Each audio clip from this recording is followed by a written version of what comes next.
살아계시며 역사를 주관하시는 하나님 아버지, 아버지의 이름이 온 땅 위에 거룩하게 여김받으시기를 기원합니다.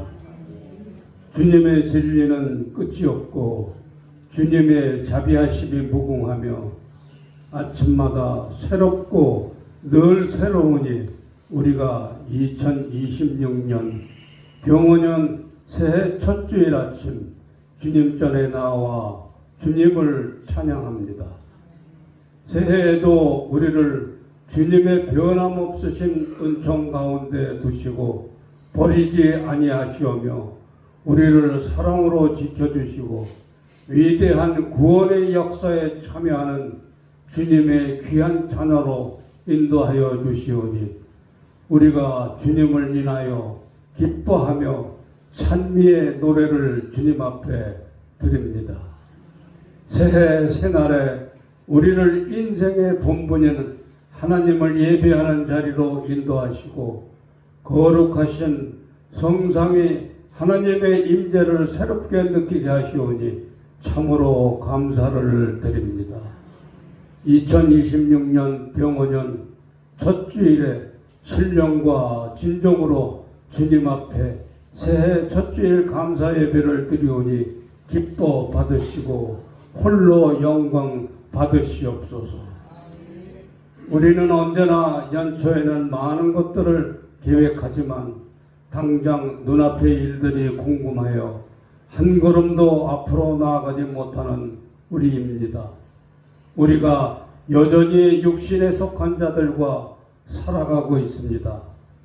이제 새해에는 우리의 영이 새롭게 되어 우리의 자녀들은 예언하게 되며 젊은이들은 환상을 보고 노인들은 꿈을 꾸게 되는 미래를 바라보는 성령의 사람들이 되기 원합니다. 영적으로는 더욱 성숙하고 깊이 있는 신앙으로 육체적으로는 건강하고 활력이 넘치는 삶으로 정신적으로는 평안과 기쁨이 넘치는 마음을 갖게 되기 원합니다. 우리는 주님 안에서 모든 것이 협력하여 선을 이룸을 알고 있습니다.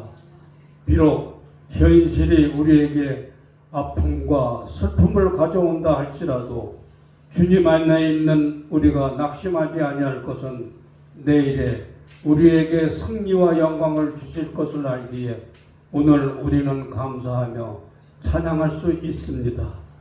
이제 우리는 주님께 더욱 깊이 나아가 주님의 음성에 귀 기울이는 새해가 되기를 기원합니다. 그리하여 날마다 새로워지는 주님의 사람들 되기를 원하옵니다. 우리나라와 민족이 주님께 더 크게 쓰임받게 되기를 원하옵니다. 정치적인 안정과 경제발전을 허락하시고 도덕적 기강이 흩어지지 않는 정직한 민족이 되게 하셔서 주님 안에 축복받는 민족이 되므로 세상에 귀감이 되는 나라가 되기를 간절히 기원합니다.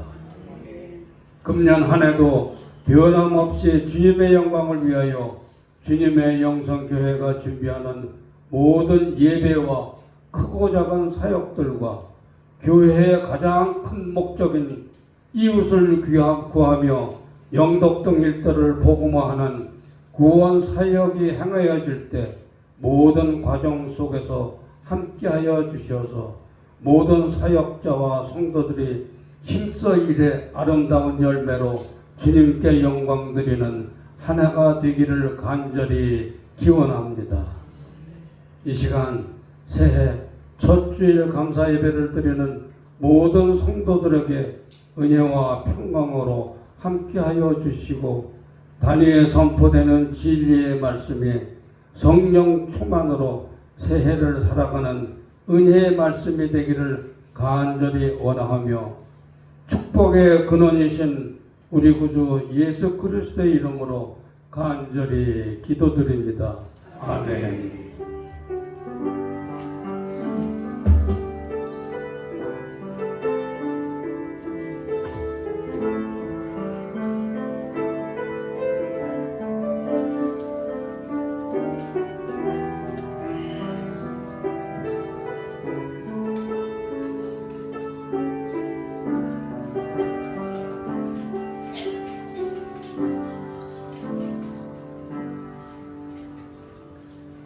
오늘 우리 교정 하나님 말씀은 신약 성경 394페이지 요한일서 5장 9절로 13절 말씀입니다.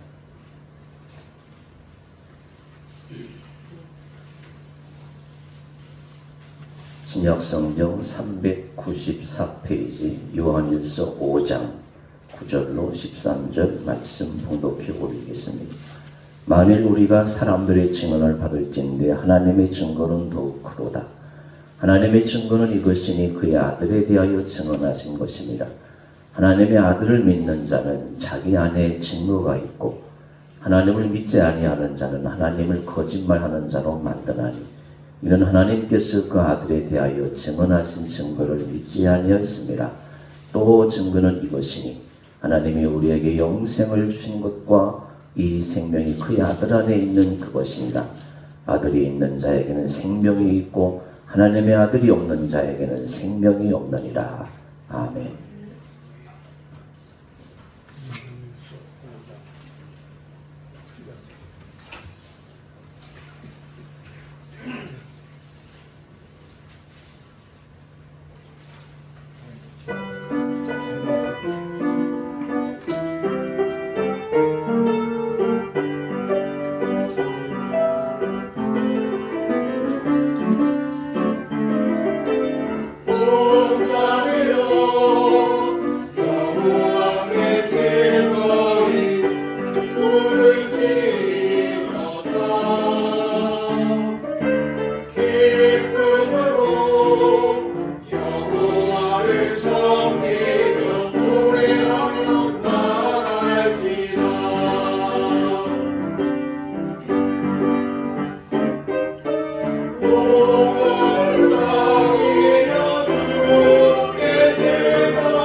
하나님 감사합니다. 교회 소식 알려드리겠습니다. 주님의 꿈을 이루는 올 한 해가 될 줄로 믿습니다. 공동 식사는 이제 올해부터 둘째 주, 오늘은 있고요. 다음 주. 그리고 네 번째 주는 목장하니까 기억하시고 제7교회 봉헌 예배 우리가 일곱 번째 교회 세웠지 않습니까?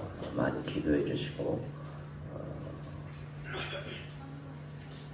또 올 한 해 목표를 위해서 우리가 열심히 노력하도록 하겠습니다. 뒤에 이스라엘 강신일 선교사님 선교 보고 카피해 놓았습니다. 여러분 꼭 읽어보시고 눈물이 날 정도로 지금 이스라엘이 어려운 상황이지 않습니까? 전쟁 상황에 이제 선교사들이 1년마다 비자를 받아야 해요. 어느 나라보다도 이스라엘은 비자 받기가 참 까다로운 나라예요. 다 나가라 이제 그런 상황인데 비자를 어떻게 받았어요?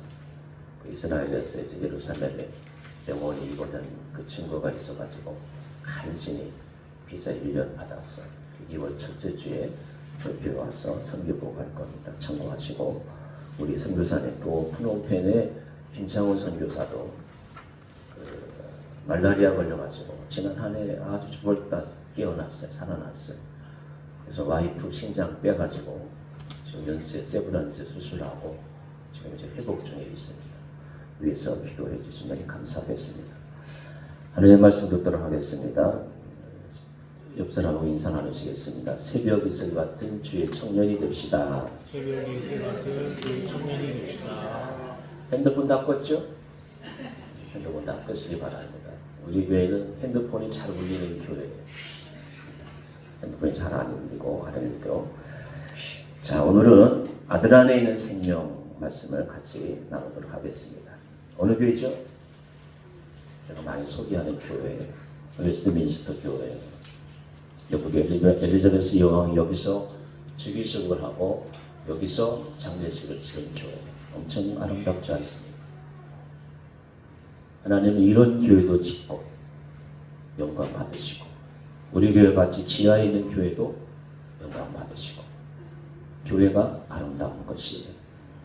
그래서 영국 웨스트민스터 사원에 관광객 가이드가 있어. 이제 투어하면서 설명하잖아요. 열심히 웨스트민스터 사원의 역사적 내력과 무덤에 미쳐 있는 지나간 세계 찬란한 영웅들의 삶의 내용을 설명해 주었어요. 그런데 그 뒤에서 설명을 듣고 있는 한 여신도가 물었어요. 가이드에게. 그렇다면 최근에 이 사원에서 웨스트민스터 교회에서 구원받은 사람은 몇 명이나 됩니까? 여행 가서 이런 질문을 할 줄 알아요. 이 웅장한 교회에서 구원받은 사람이 몇 명이나 됩니까? 아무 말도 못하거든요. 아무 말도 못하는 거. 여러분, 교회는 건물의 크기와 화려함을 자랑하기보다는 불신자들이 복음을 듣고 예수 그리스도를 영접함으로 구원받아 하나님의 자녀가 되는 것을 자랑으로 삼아야 합니다. 왜냐하면 참 교회는 예수 그리스도를 구주로 믿는 나는 예수님이 나의 구주입니다 라고 고백할 줄 아는 사람들의 모인 공동체가 교회예요. 화려한 교회도 화려한 교회답게 하나님께 영광 돌리고 우리 같이 작은 공간의 교회도 하나님께서 영광을 받으시고 더 중요한 것은 구원받은 공동체. 누구 때문에 구원받았습니까? 예수님 때문에 우리가 구원받았어요. 이것을 자랑할 줄 아는 교회가 되어야 돼요. 여러분 주위에 잘난 사람들 보세요.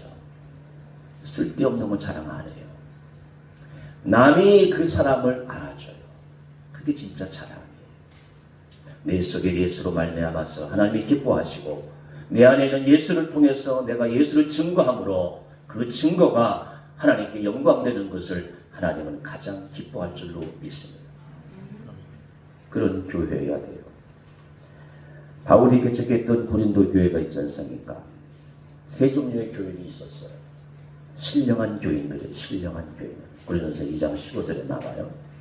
2장 15절에 보면 모든 것을 판단하나 다른 사람에게 판단받지 않아. 그게 신령한 사람. 한국 교회 신령한 사람들은 좀 치우친 적이 있어요. 새벽기도 하고 산기도 하고 내가 신령하다. 그것도 좋아요. 내가 교회 봉사한다 한다 해가지고 자기 수준이 높다는 거예요. 그것도 좋아요. 그러나 스스로 다른 사람이 인정하는 신령한 사람들은 남에게 판단받지 않아요. 난 판단하지도 않고 오직 주의 말씀에 굳건히 서가지고 주님이 기뻐하시는 삶을 사는 거. 그 사람이 신령한 사람이에요. 두 번째, 육에 속한 사람이 있어요. 2장 14절에 보면은 성령의 일들을 받지 아니하고, 성령이 무슨 일 하는지도 몰라. 성령 역사하는 것도 없어. 세상에 한 발, 교회에 한 발, 왔다 갔다 하는 거예요. 신령한 사람, 육에 속한 사람, 육에 속한 사람. 이거 구분하시면 육에 속한 사람이냐, 육신에 속한 그리스도인이냐. 육신에 속한 거예요. 여러분, 내 몸이 좋아하는 건 뭐예요? 맛있는 거 좋아하잖아요. 쾌락 좋아하잖아요. 이 몸이 좋아하는 게 몸이 좋아하는 거. 그래서 성경은 이렇게 이야기하세요. 그리스도 안에서 어린아이다. 그래서 어린아이를 보세요. 내게 최고예요. 다 내 거예요. 그리스도 안에서 어린아이. 우리는 신령한 사람이에요. 신령한 사람.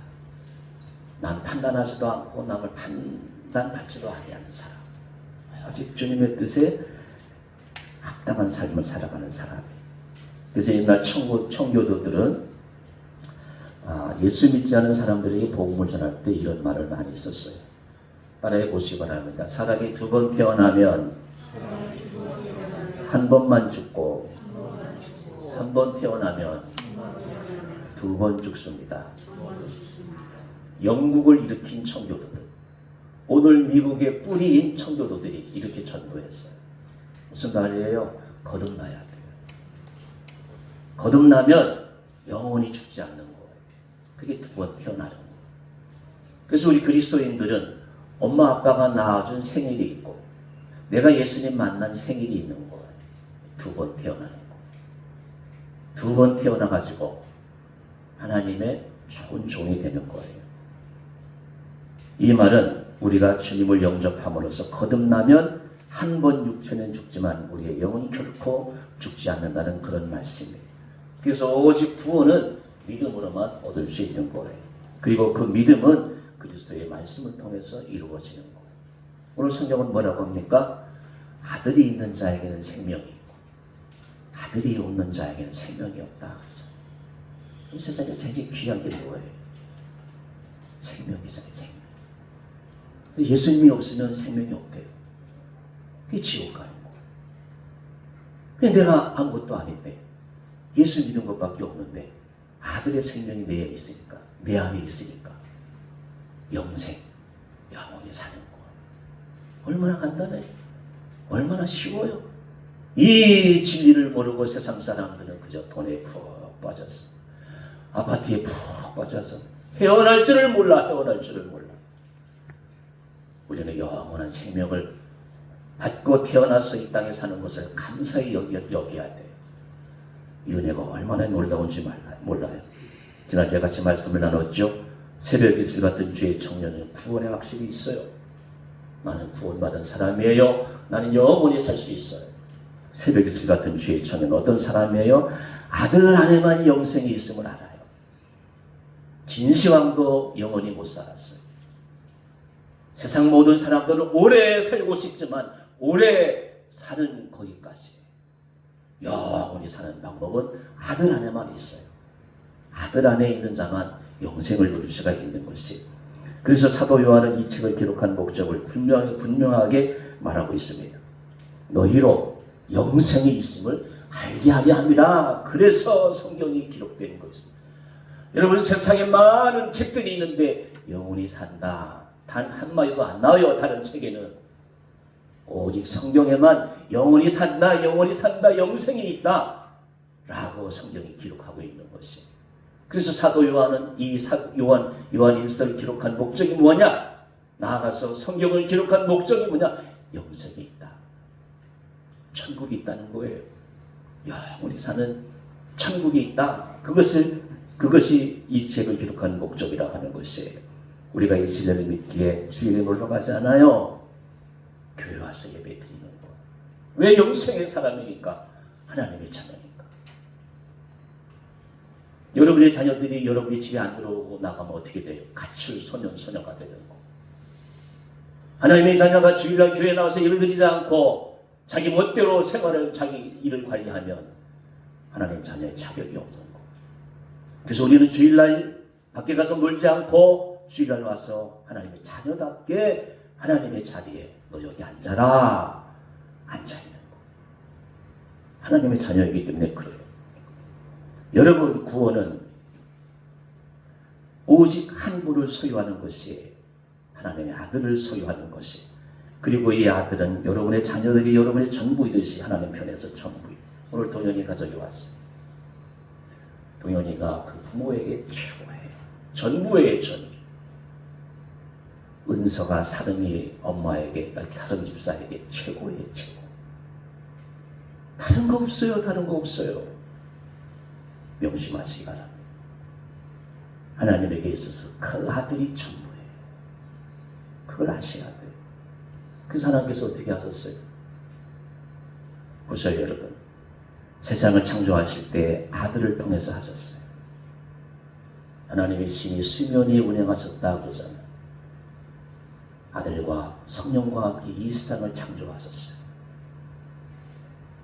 하나님께서 세상을 붙드실 때 아들을 통해서 붙드셨어요. 그 아들이 없었다면 벌써 이 세상은 없어요, 여러분. 하나님께서 자신을 계시하실 때도 아들을 통하여 보여주셨어요. 일반 계시가 있고 특별 계시가 있어요.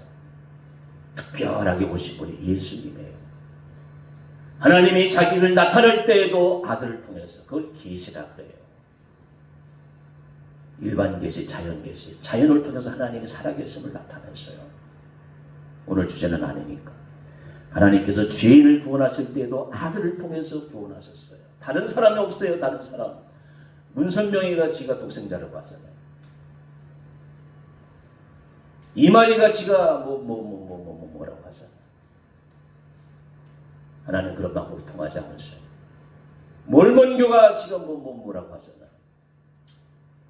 하나님은 아들을 통해서만 계시하시고 오늘도 그 아들을 통해서 세상을 섭리하신 줄로 믿습니다. 마지막으로 마지막 날에 세상을 심판하실 때도 아들을 통하여 심판하시는 것. 하나님에게서는 아들이 전부예요. 여러분의 자녀들이 여러분의 전부인 것처럼 하나님께서 그 아들을 통해서, 아들 외에는 구원이 없고 아들을 통해서 우리에게 영생을 주신 것을 우리는 믿어야 합니다. 이것은 진리예요. 진리. 이보다 더 큰 진리가 없어요.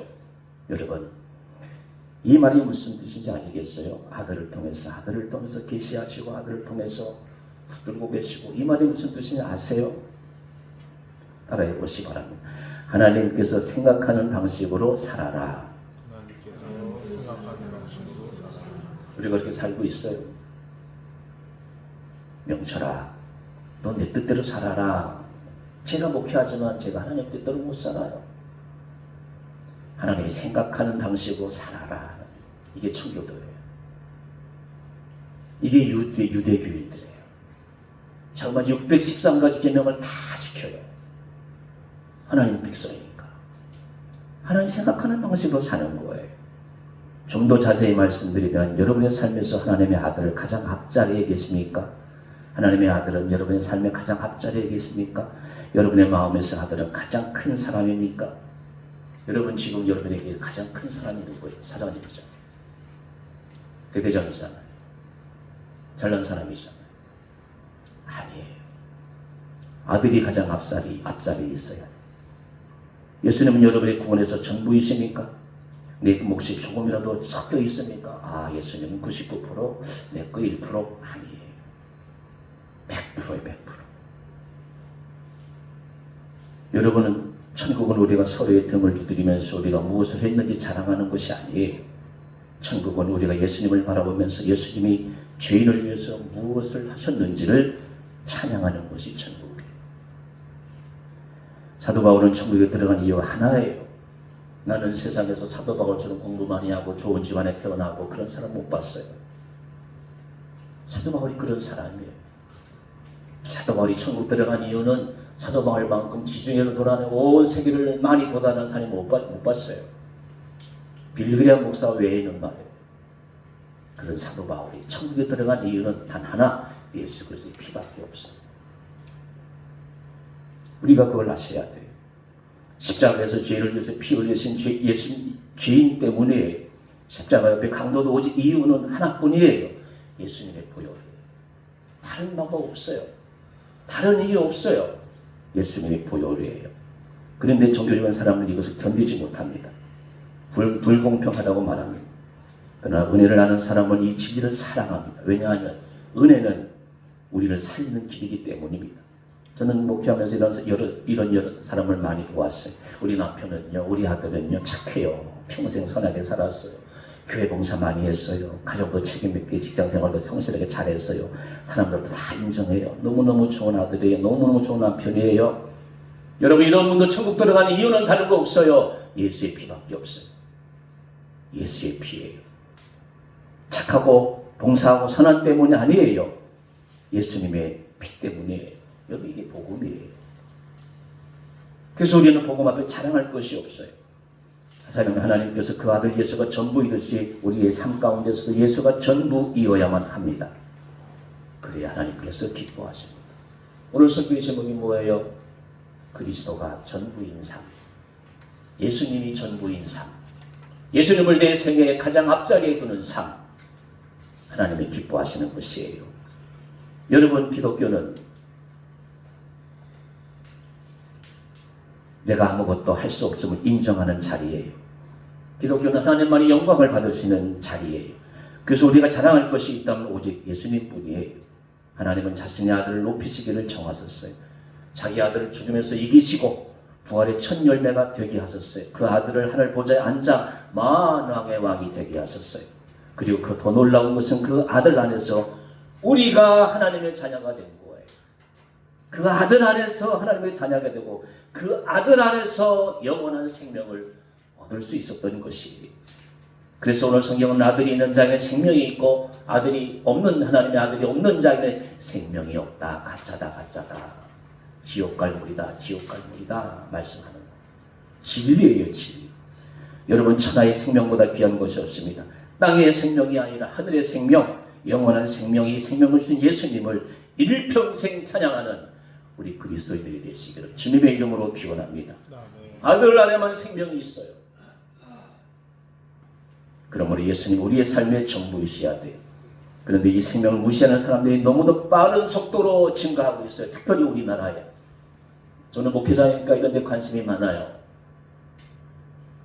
요즘 들어와가지고 100명 중에 한두 명이 대학생 이하, 20살 이하에 예수 믿는 집안에서 태어난 것이죠. 100명 중에 한두 명만이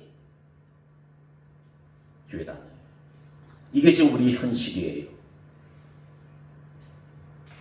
교회는 너무도 많은데 진리로 나오는 사람이 너무 적어요. 그저 돈이에요. 출세예요. 명예예요. 그러면 안 돼요. 예수가 첫째여야 돼요. 인생이 얼마나 길다고 말해요. 저 영원한 생명을 바라보지 못하고 눈앞에 있는 기껏 살아봤자 100살인데 어리석은 거예요. 어리석은 거. 요즘 저는 잘 때 탈무드를 매일 읽어요. 듣고 있어요. 솔몬 왕에 대한 좋은 예화가 있더라고요. 한번 들어보세요. 솔몬 왕이 이제 성전을 짓는데 아주 그 당대에 이제 타의 추종을 불허하는 기술자가 있어요. 장인이죠, 장인. 기술이 너무 좋은 장인이지. 근데 그 부인이 너무 이쁜 거예요. 솔로몬 왕이 이제 이 장인을 불러와가지고 성전을 지어라. 하나님 집을 지어라. 이제 왕의 부름을 받고 성전을 지으러 가는데 아내가 너무 아름다워가지고 믿어와가지고 발을 못 떼어놓는 거예요. 그때 아내가 이렇게 이야기해요. 그런 남편을 보고 여보, 날 믿고 왕의 부름에 가서 봉사하세요. 그리고 돌아오세요. 그리고 이제 시간이 지나서 솔로몬 왕이 젊고 유능한 두 신하를 보내가지고 여인을 시험해 본 거예요. 유혹을 했어요. 유혹을. 찾아온 신하를 저녁에 잘 대접하고 편히 쉬라고 방을 나왔어요. 두 젊고 유능한 신하는 이 여인을 유혹하려고 문을 열려고 하는데 문을 밖에서 잠겼어요. 나갈 수 있어요? 없어요? 밖에서 잠궈가지고. 이 소식을 보고는 솔로몬 왕이 직접 여인을 찾아갔어. 변장을 하고 왔음에도 이 여인은 대뜸 왕을 알아봐요. 생각해보세요. 이 솔로몬 왕의 말에 세계에서 최고의 왕인데 얼마나 귀티가 나겠어요. 왕을 알아보고. 왕도 여인의 미색에 반하고 여인도 왕이 왜 왔는지 잘 알고 잠시 후 성전식으로 간 장인의 여인이 저녁상을 차려서 왕을 잘 대접했어요. 뭐 같아요? 반찬 중에 빨간 계란, 파란 계란, 하얀 계란. 왕이 여인의 음식을 대접받아 나오고 이렇게 이야기를 해요. 색은 다르지만 맛은 같구나. 3000년 전 이야기, 3000년 전. 대왕마마,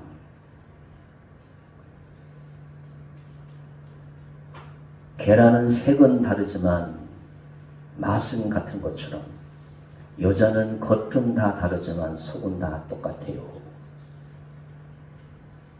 3000년 전에 이렇게 지혜로운 여인이 있었어요. 한번 따라해 보시겠어요? 겉은 다 다르지만 속은 다 똑같아요. 솔로몬 왕이 이 여인을 후궁으로 드렸을까요? 안 드렸을까요?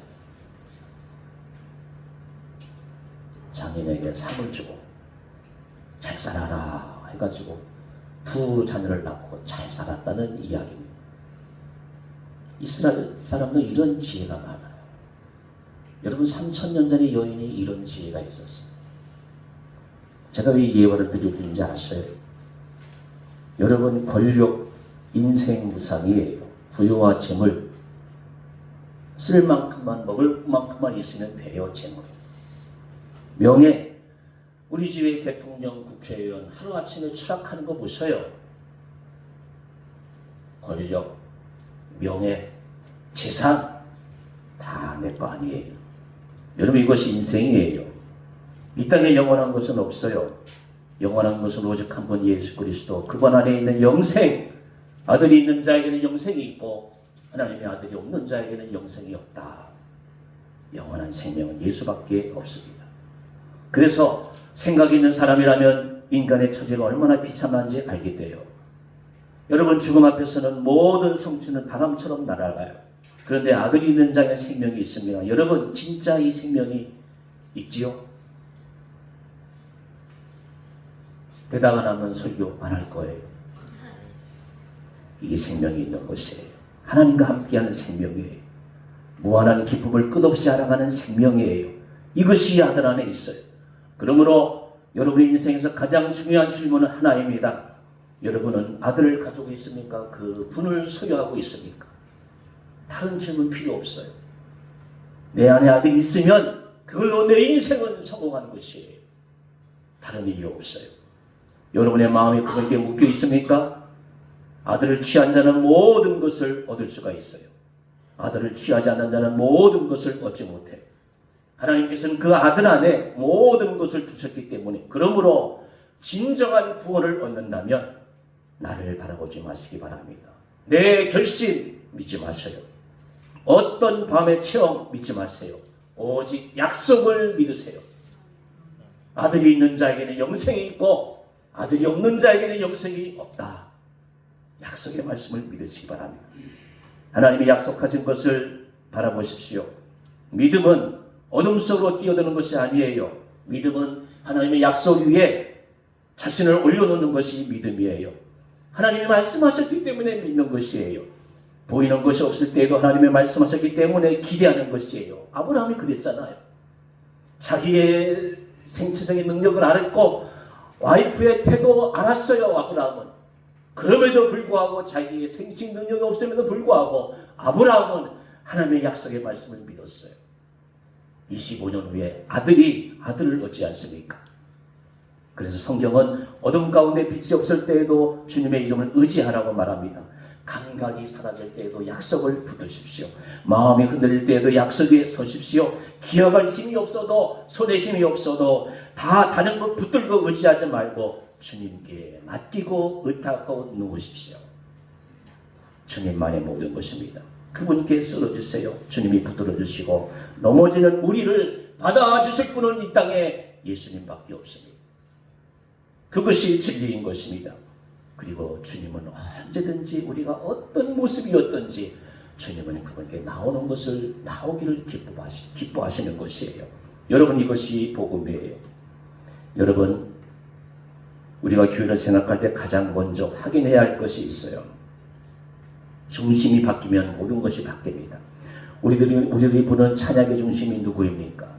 어떤 사람은 성악을 잘해가지고 노래를 잘하죠. 어떤 사람은 음치라서 노래를 잘하죠. 그러나 우리가 부르는 찬양의 중심이 예수님이어야 돼요. 저희 설교도 마찬가지죠. 설교의 중심이 누구입니까? 기도의 중심이 누구입니까? 교회의 모든 프로그램의 중심이 누구입니까? 이 질문은 단지 분위기를 점검하는 질문이 아니에요. 하나님이 기뻐하시는 예배인지 가늠하는 질문이에요. 여러분, 하나님이 어떤 예배를 받으실까요? 저희 이렇게 잘났어요? 저희 이렇게 공부 많이 했어요? 저희 이렇게 부자가 됐어요? 하나님 기뻐하실까요? 아니에요. 중심 중에 중심. 하나님이 어떤 예배를 받으실까요? 아들을 높이는 예배를 받으시오. 아들을 자랑하는 예배를 받으셔요. 아들을 의지하는 예배를 받으셔요. 그런데 사람의 마음은 쉽게 변해요. 교회는 어느 순간 아들이 아니라 사람의 재능을, 감동을 중심에 놓기 시작합니다. 아들이 아니라 사람의 성공을 중심에 놓기 시작합니다. 그렇게 되면 설교가 변하고 사람이 변하는 것이에요. 설교가 아들의 영광을 선포하기보다 인간의 가능성을 칭찬하기 시작합니다. 그러면 청중은 편안해집니다. 그리고 가장 유용한 방식으로 편안해집니다. 왜 그런지 아세요? 죄가 드러나지 않기 때문입니다. 사실 저도 교인들은 적은 내 말에 회개하세요 그런 설교가 참 부담스러워요. 그러나 그게 아니더라고요. 세상 자랑하면, 사람의 비유를 맞추면 죄가 드러나지 않고 회개가 필요하다는 말이 사라지기 때문입니다. 그리스도의 피가 유일한 소망이라는 말이 약해지기 때문입니다. 그러나 여러분, 교회는 사람의 편안함을 주기 위해서 존재하지 않는 것이에요. 교회는 하나님을 경외하기 위해서 존재하는 것이 교회예요. 더 나아가서 교회는 죄인을 살리기 위해서 존재하는 것이 교회예요. 그리고 죄인을 살리는 것은 오직 한 길, 아들을 선포하는 것이에요. 아들을 믿게 하는 것이에요. 아들을 붙잡게 하는 것이 바로 교회예요. 이것이 복음이고 이것이 설교예요. 여러분, 오늘 내가 드려드리는 것이 예수 그리스도입니까? 잘 먹고 잘 살고 부자 되는 것입니까? 다 중요하죠. 오늘 내가 붙들고 있는 분이 예수님입니까? 오늘 내가 바라보는 것이 주님의 영광입니까? 그것이어야 돼요. 그것이어야 돼요. 여러분, 제가 누누이 말씀드립니다마는 제가 부목사 시절에 5번 목사님을 모셨다고 하지 않습니까? 제가 늘 곁에서 모셨던 분들이에요. 잘 들어보세요. 인간 중심의 목회를 하신 분은 끝이 안 좋다. 사람 중심의 목회를 한 사람은 끝이 안 좋아. 그 목회자들의 현실이 현실. 잘 해석해서 들으세요. 회사에서도 직장생활에서도 자기만 생각하는 사람은 끝이 안 좋아요. 교회는 더 말할 것도 없어요. 사람이 기뻐하는 목회, 사람이 좋아하는 설교, 끝이 안 좋아요. 구체적으로 그분들이 어떻게 되었어요? 궁금하신 분들은 저에게 개인적으로 오셔요. 잘 설명해 드릴게요. 사람은 끝이 좋아야 돼요. 끝이 좋은 원인이 뭐겠어요? 나는 아무것도 없어요. 내 공로는 오직 예수 그리스도밖에 없어요. 나는 하나님의 자녀된 것으로 만족해요. 아파트로 만족하지 않아요. 하나님 자녀된 것으로 만족해요. 말씀을 정리하겠습니다. 요한일서는 확신을 주기 위해서 기록되었어요. 너희로 알게 하려 함이라. 너희로 알게 하려 함이라. 알게 하려 한다는 말은 추측하는 게 아니잖아요. 기분 좋을 때만 느끼게 하려 한다는 뜻도 아니에요. 하나님께서 주신 증거, 약속의 말씀 위에 서게 하려 한다는 뜻이에요. 여러분, 새벽 예술 같은 주의 청년이 누구입니까? 이 약속을 붙잡는 사람이에요. 인생의 기초를 예수 그리스도 위에 놓는 사람, 예수 그리스도가 내 인생의 기초라고 고백하는 사람, 이 사람이 새벽 이슬과 같은 청년이에요. 인생의 처음과 나중을 하나님의 약속의 말씀 위에 붙들어 매는 것이에요. 찬송가 546장이죠. 주님 약속하신 말씀 위에서 영원토록 주를 찬송하여, 주님 약속하신 말씀 위에서 세상 염려 내게 엄습할 때 주님 약속하신 말씀 위에서 영원하신 주의 사랑 힘입고, 그 사랑 힘입고 주님 약속하신 말씀에서 성령 인도하는 걸 행하는 사람. 여러분, 요한일서의 기도 목적은 확신을 주기 위해서 나는 하나님의 자녀입니다, 나는 예수님밖에 없습니다 라고 고백하는 것. 우리 1절만 불러볼까요?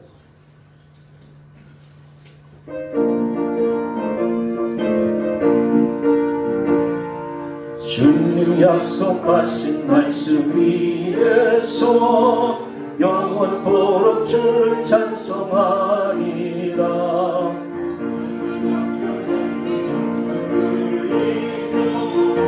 약속 믿고 굳게 서리라. 굳게 서리. 영원하신 말씀 위에 굳게 서리. 굳게 서리. 약속 위에 굳게 서리라. 여러분, 교회 안에는 두 종류의 사람이 있어요. 자기 의로 사는 사람과 은혜로 사는 사람이 있어요. 목사님, 저는 교회 오래 다녔어요. 직분이 있어요. 봉사를 많이 했어요. 헌금도 많이 하고요. 분명히 아시기 바랍니다. 이런 말은 구원을 증명하지 못해요. 심지어는 위험할 수 있어요. 왜냐하면 여러분의 마음이 어디에 기대어 있는지 드러나기 때문입니다. 여러분의 마음이 주님의 피가 아니라 자신의 기록에 자랑에 기대고 있다면 그것은 큰 문제예요. 반대로 은혜로 사는 사람은 이렇게 말합니다. 나는 너무 부끄러워요. 나는 실패했어요. 나는 넘어졌어요. 그래서 하나님이 나 같은 것을 사랑하실 리가 없어요. 그런데 여러분, 이 말 속에도 내 자아가 숨겨 있습니다. 왜냐하면 결국 이런 뜻이기 때문입니다. 내 모습이 좋아야 하나님이 나를 사랑하실 것이다. 이건 역시 은혜가 아니에요. 이것 또한 행위의 종교예요. 여러분, 복음이 뭔지 아세요? 하나님께서 이 죄인을 사랑하셨다는 것이, 죄인의 상태에서 우리를 사랑하셨다는 사실이에요. 그 사랑이 아들 안에서 확정되었다는 사실이에요. 그러므로 우리는 내 자신을 바라보는 습관을 버리십시오. 성공했을 때에도 나를 바라보지 마시기 바랍니다. 실패했을 때도 나를 바라보지 마시고요. 높아졌을 때도 낮아질 때에서 나를 바라보지 마시고요. 오직 바라보실 분은 오직 한 분, 예수님 뿐이에요. 그분의 아들 뿐이에요. 아들의 공로뿐이에요. 주님의 피, 주님의 아들 안에 있는 그 안에 거하는 것 뿐이에요. 그래서 난 주님 없이는 단 하루도 살 수 없다는 이 고백이 성숙한 신앙인으로 인도하는 것 뿐입니다. 그러므로 우리 삶의 전부를 하나님의 약속의 말씀 위에 던지십시오.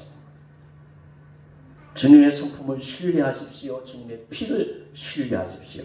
주님의 말씀을 신뢰하십시오. 아들이 있는 자에게는 생명이 있습니다. 아들이 있는 그 생명은 우리 모두를 끝까지 영원토록 붙들어 주실 것입니다. 우리의 인생은 성공도 실패도 잠시 잠깐입니다. 그러나 주님은 영원한 챔피언이십니다. 그러므로 우리는 새해 결단해야 합니다. 아들을 취하십시오. 그분을 얻으십시오.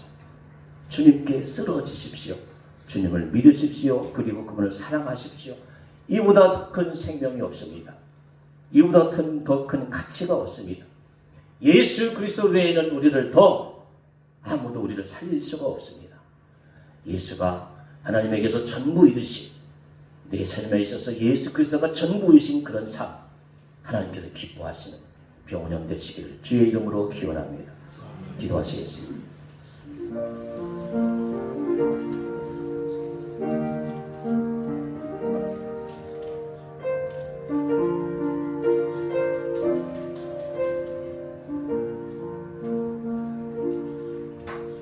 사랑하는 하나님 아버지, 지각에 있는 사람이라면 인간의 처지가 얼마나 비참한지 알고 자신의 종말을 준비합니다.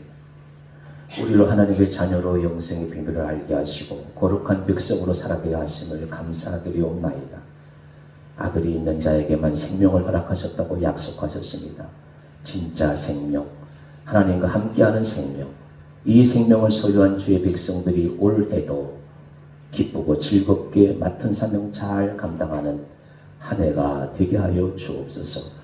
예수님의 이름으로 간절히 기도드리옵나이다. 아멘.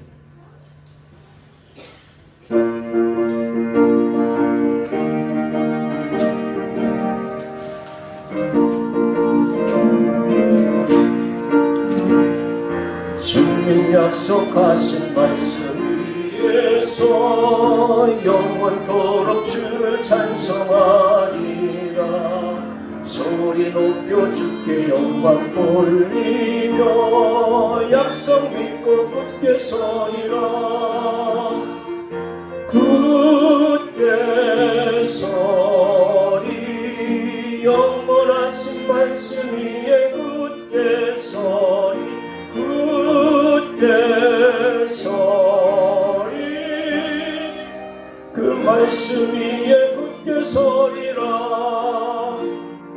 주님 약속하신 말씀 위에서 세상 염려에게 엄습할 때에 용감하게 힘써 싸워 이기며 약속 믿고 굳게 서리라. 굳게 서리 영원하신 말씀 위에 굳게 서리 굳게 서리 그 말씀 위에 굳게 서리라. 주님 약속하신 말씀 위에서 영원하신 주의 사랑이 있고 성령으로 힘써 싸워 이기며 약속 믿고 굳게 서리라. 굳게 서리 영원하신 말씀 위에 굳게 서리 굳게 서리 그 말씀 위에 굳게 서리라.